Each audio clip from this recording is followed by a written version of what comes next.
ফেরাউনের নির্মম অত্যাচারে বিবি আসিয়ার বেহেশতে গমনের বিস্ময়কর ঘটনা। ফেরাউনের এক দাসীর ভাগ্যে আল্লাহ পাক রেখেছিলেন হিদায়াতের দৌলত, অমূল্য সম্পদ। একদিন ওই দাসী মুসলমান হয়ে যায়, আশ্রয় গ্রহণ করে ইসলামের সুশীতল ছায়া। ইমানের আলো ছড়িয়ে পড়ে হৃদয়ের প্রতিটি কোণায়। দাসী তার ইমানের কথা গোপন রাখতে চেষ্টা করে, কিন্তু সম্ভব হয়নি।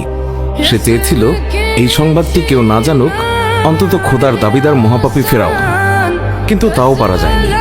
ধীরে ধীরে একসময় ফেরাউনের কানেও পৌঁছে যায় দাসীর ইমান আনয়নের সংবাদ।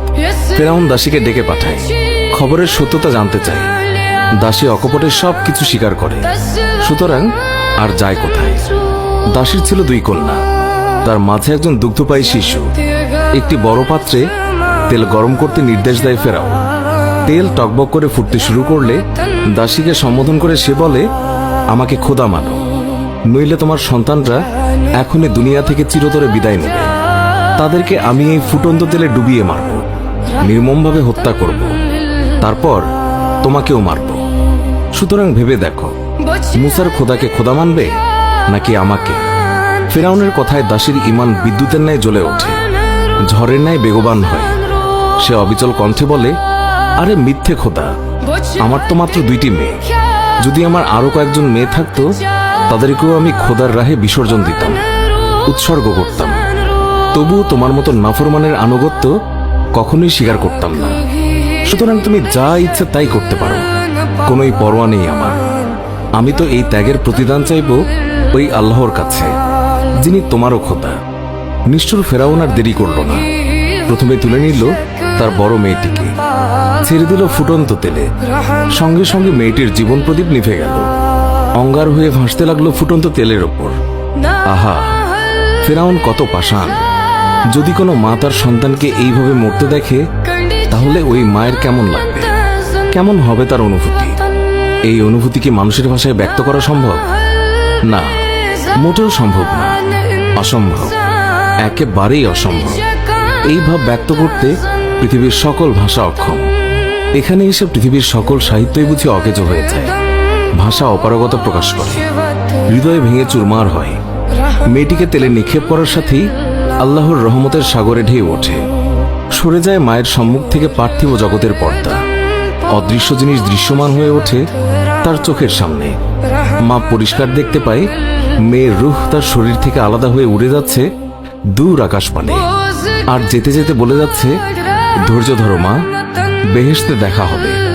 এবার দ্বিতীয় মেয়ের পালা, স্তন্যপায়ী শিশুর পালা, বুকের মানিকের পালা, নারী ছেড়া ধনকে নিষ্ঠুরভাবে হত্যা করার পালা। কঠিন প্রাণ ফেরাউন আবার এগিয়ে যায় মায়ের দিকে, কেড়ে নেয় ওই মহিলার বুকের মানিককে, ছেড়ে দেয় ফুটন্ত তেলে। মা তাকিয়ে দেখছে, তার চোখের সামনেই তার কলিজার টুকরা সন্তান উত্তপ্ত তেলে ভাজা ভাজা হচ্ছে। ওহ, কি নির্মম দৃশ্য, কি হৃদয় বিদারক চিত্র! পুনরায় উঠে গেল অদৃশ্যের পর্দা। মা দেখল দুগ্ধপায়ী শিশুটির আত্মাও চলে যাওয়ার সময় বলছে, মা, ধৈর্য ধরো, তোমার জন্য অপেক্ষা করছে মহা পুরস্কার। ওই দেখো বেহেশত, আমরা শীঘ্রই মিলিত হব বেহেশতের বালাখানায়। সবশেষে এলো মায়ের পালা। নরপশু ফেরাউন তাকেও ডুবিয়ে দিল সেই ডুবন্ত তেলে, হত্যা করল নির্মম ভাবে। 2 কন্যার জীবন গেল, নিজের জীবনও উৎসর্গ করল। তবু দাসী তার ইমান ছাড়ল না, আনুগত্য স্বীকার করল না নিষ্ঠুর ফেরাউনের। উত্তপ্ত তেলের পাত্রে ভাজা ভাজা হয়ে হাড্ডিগুলো একত্র করে মাটিতে পুঁতে রাখল। এই ঘটনার প্রায় 2000 বছর পর পবিত্র মেরাজে যাচ্ছিলেন প্রিয় নবী সাল্লাল্লাহু আলাইহি ওয়াসাল্লাম। তিনি যখন বাইতুল মুকাদ্দাস থেকে আকাশের দিকে যাত্রা করেন, তখন মাটির দিক থেকে বেহেশতের সুঘ্রাণ এসে তাকে বিমোহিত করে। এই পাগল করা খুশবু তাকে অভিভূত করে। বিস্ময় ভরা কণ্ঠে জিজ্ঞাসা করেন, জিব্রাইল, বেহেশতের খুশবু পাচ্ছি, কোত্থেকে আসছে এই খুশবু, কোত্থেকে আসছে এই সুঘ্রাণ? জিব্রাইল আলাইহিস সালাম বলেন, আজ থেকে 2000 বছর আগে এক ইমানদার দাসীকে তার 2 কন্যা সহ ফুটন্ত তেলে ডুবিয়ে হত্যা করেছিল নিষ্ঠুর ফেরাউন। তারপর তাদের হাড়গুলো পুঁতে রেখেছিল মাটিতে। আপনি এখন যেই সুবাস পাচ্ছেন, তা ওই সব হাড় থেকে বিচ্ছুরিত সুবাস। সুবহানাল্লাহ। আবার ফিরে আসে পূর্বের কথায়। ফেরাউনের এই বিভৎস কাণ্ড প্রত্যক্ষ করেছিল তার পরিষদের লোকজন, এমনকি পরিবারের লোকজন। প্রত্যক্ষ করেছিল তার প্রাণপ্রিয় স্ত্রী আসিয়াও। এই ঘটনা আসিয়ার মনোজগতে দারুণভাবে নাড়া দেয়, প্রচন্ড আলোড়ন সৃষ্টি করে। সেভাবে এত শক্তিশালী কোন সেই জিনিস যার কারণে একজন মা তার চোখের সামনে সন্তান বিসর্জন দিতে পারে, অকাতরে বিলিয়ে দিতে পারে নিজের জীবনটাও।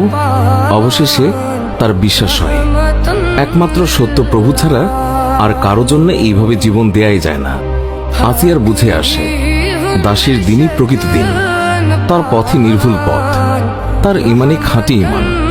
অতএব জীবনের কামিয়াবির জন্য এই দিনকেই গ্রহণ করতে হবে, এই ইমান আনয়ন করতে হবে, চলতে হবে এই পথে। সুতরাং আসিয়া আর কালক্ষেপণ করল না। মুসা আলাইসাল্লামের রবের ওপর ইমান এনে সে মুসলমান হয়ে গেল। আসিয়া ছিল ফিরাউনের সবচেয়ে প্রিয় জীবন সঙ্গিনী, সকলের চেয়ে সে বেশি ভালোবাসত তাকে। তাই ফেরাউন যখন শুনল আসিয়া মুসলমান হয়ে গেছে, তখন তার মাথায় যেন আকাশ ভেঙে পড়ল। শুধু তাই নয়, গোটা মহলে নেমে এলো শোকের ছায়া। ফেরাউন নানা কৌশল অবলম্বন করল আসিয়াকে ফিরিয়ে আনতে, নানাভাবে তাকে বুঝালো, কিন্তু তার সব চেষ্টাই ব্যর্থ হলো। অবশেষে তাকে জেলখানায় বন্দী করল, ক্ষুধা তৃষ্ণায় কষ্ট দিল। কিন্তু ঈমান এমন এক শক্তি যা আঘাত পেলে কেবল বেড়েই চলে। যত শক্তভাবে আঘাত করা হয় ততই তার শিকড় গভীরে চলে যায়। যতই বাধা আসে, যতই প্রতিকূলতা আসে, ঈমান ততই মজবুত হয়, শক্তিশালী হয়, জ্বলে ওঠে সূর্যের মতো দীপ্ত হয়ে। তাই তো এক দুর্বল নারী ক্ষুধার যন্ত্রণায় শুয়ে নিয়েছে, তৃষ্ণা কষ্ট বরদাস্ত করেছে, বেত্রাঘাতের ফয়সালা মেনে নিয়েছে। তবুও সে ফেরাউনের আবদার মানেনি, মানতে পারেনি। সবশেষে এলো এক কঠিন নির্দেশ। ফেরাউন বলল, ওকে শুলিতে চড়াও। পৃথিবীর ইতিহাসে শুলির আবিষ্কারক হলো ফেরাউন। ফাঁসির প্রথাও সেই চালু করেছে। শুলি দেওয়ার নিয়ম হলো 2 হাত 2 দিকে প্রসারিত করে 2 হাতের তালু কাঠের উপর বিছিয়ে তাতে পেরেক মারা হয়। অনুরূপভাবে পেরেক মারা হয় 2 পায়ে। অতঃপর সেই কাঠ ব্যক্তিসহ দাঁড় করানো হয়। তখন সেই ব্যক্তি অসীম যন্ত্রণায় দগ্ধ হয়ে কাতরাতে কাতরাতে সেখানেই প্রাণ ত্যাগ করে। ফেরাউনের নির্দেশে আসিয়াকে শুলিতে চড়ানোর প্রস্তুতি শুরু হলো। তুলতুলে নরম হাত, যেই হাত কোনোদিন শক্ত তৃণ স্পর্শ করেনি, সেই রেশম কোমল হাতে লোহার পেরেক মারা হলো। যেই পা কোনোদিনও শক্ত ভূমি মারায়নি, সেই পায়েও ঢুকানো হলো লৌহ পেরেক। শুধু কি তাই? না, শুধু এইটুকু কষ্ট দিয়েই পাষণ্ড ফেরাউন ক্ষান্ত হয়নি। সে পুনরায় নির্দেশ দিল, ওর দেহ থেকে চামড়া আলাদা করে নাও, অত্যাচারের মাত্রা বাড়িয়ে দাও। সঙ্গে সঙ্গে সেই নির্দেশও পালন করা হলো। এই কঠিন অবস্থায় আসিয়া আল্লাহ তাআলার দরবারে দোয়া করল। তার সেই দোয়ায় সেদিন আল্লাহ তাআলার আরশ পর্যন্ত কেঁপে উঠেছিল।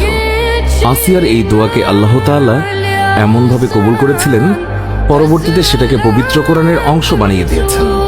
কিয়ামত পর্যন্ত উম্মত কোরআন তেলাওয়াত করবে। আল্লাহ পাক ফেরেশতাকে বললেন, আসিয়ার চোখের সামনের পর্দা সরিয়ে দাও, অদৃশ্যকে করে দাও দৃশ্যমান, দেখিয়ে দাও তাকে বেহেশতের সেই ঘর যেখানে সে চিরকাল থাকবে। নির্দেশ পালিত হলো সঙ্গে সঙ্গে।